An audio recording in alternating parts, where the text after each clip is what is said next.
தோழர்கள் அத்தனை பேருக்கும் என்னுடைய நன்றியை வணக்கத்தை தெரிவித்துக் கொள்ள விரும்புகிறேன். ஒரு வார கால பயணமாக ஜெர்மனி, இங்கிலாந்து ஆகிய நாடுகளுக்கு நான் இன்று என்னுடைய பயணத்தை மேற்கொள்ளுகிறேன்.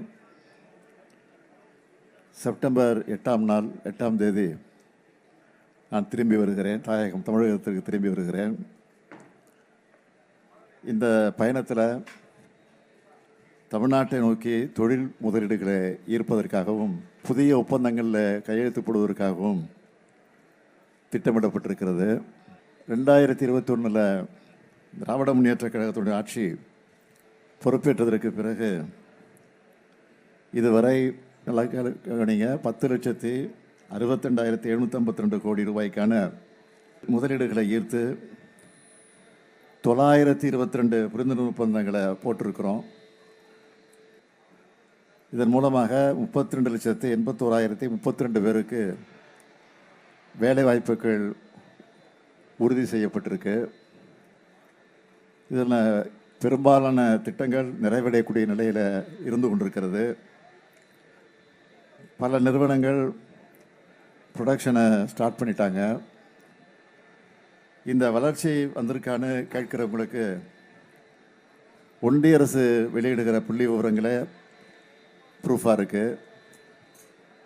என்னுடைய ஒவ்வொரு வெளிநாட்டு பயணத்திலையும் தமிழ்நாடு அமைதி மாநிலமாக, திறமையான இளைஞர்களை இருக்கக்கூடிய மாநிலமாக, வாய்ப்புகளை உருவாக்குகிற மாநிலமாக நம்ம திராவிட மாடல் ஆட்சி உயர்ந்திருக்கிற காரணத்தினால தரவுகளோட அந்த விவரங்களை எடுத்து சொல்லி தமிழ்நாட்டில் முதலீடு செய்ய அழைப்பு விடுத்திருக்கிறேன்.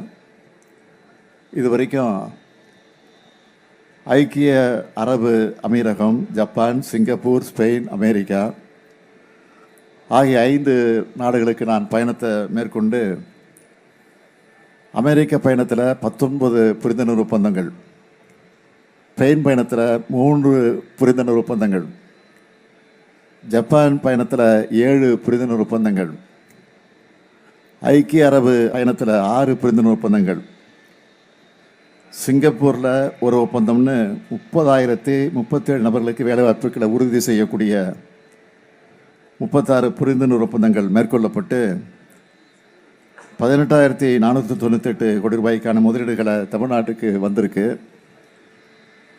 இந்த 36 ஒப்பந்தங்களில் 23 திட்டங்கள் பல்வேறு செயல்பாட்டு நிலைகளில் இருக்கிறது. இதோட தொடர்ச்சியாகத்தான் ஜெர்மனி, இங்கிலாந்து ஆகிய நாடுகளுக்கு நான் புறப்பட்டு செல்கிறேன். அங்கே மேற்கொள்ளப்படக்கூடிய MOUக்கள் பற்றி ப்ரெஸ் ரிலீஸை நான் தர சொல்லியிருக்கிறேன். உங்களுக்கு திரும்ப வர அன்னைக்கும் நான் உங்களை சந்தித்து இது குறித்து விவரமாக சொல்ல இருக்கிறேன்.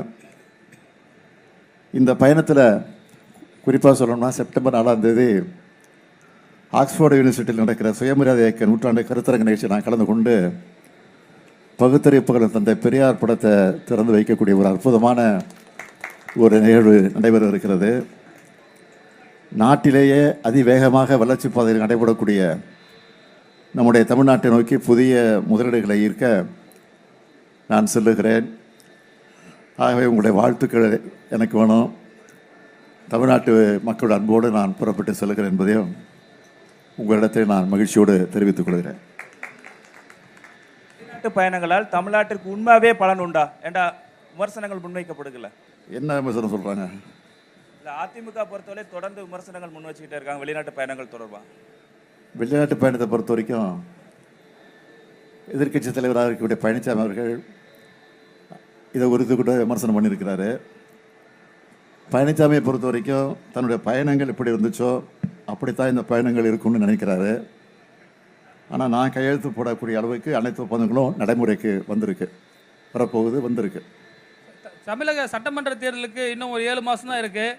புதிய கட்சிகள், ஏன்னா திமுக கூட்டணி ஆல்ரெடி 9 கட்சிகள் பக்கம் இருக்காங்க, புதிய கட்சிகள் வர்றதுக்கு வாய்ப்பு இருக்கா சார்? புதிய கட்சிகள் வரவில்லையோ புதிய வாக்காளர்கள் திமுக பக்கம் வந்து கொண்டிருக்கிறார்கள். அதான் உண்மை. சார் பீகார் கூட போயிட்டு வந்தீங்க அண்மையில். அந்த பீகாரில் எலெக்ஷன் கமிஷன் சில விஷயங்கள் பண்ணதாக அங்கே சொன்னீங்க. தமிழ்நாட்டில் அதே மாதிரி வாய்ப்பு இருக்கா சார்? அதே மாதிரி எலெக்ஷன் கமிஷனுடைய செயல்பாடுகள் இருக்குன்னு நினைக்கிறீங்களா நீங்கள்? யார் எப்படிப்பட்ட சதி செஞ்சாலும் அதை முறியடிக்கிற வல்லமை தமிழ்நாட்டுக்கு உண்டு.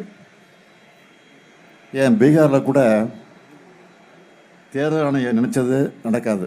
உண்மையாக நான் போயிட்டு வந்த அனுபவத்தில் சொல்கிறேன். ஏன்னா அங்கேயும் மக்களை எழுச்சி பெற வைக்க தேர்தல் ஆணையம் உதவி செஞ்சிருக்கின்றது தான் உண்மை. ஸ்ரீ ஓட்டர்ஸ் கருத்து கணிப்பு நடத்தியிருக்காங்க. அது குறித்து உங்கள் கருத்து என்ன?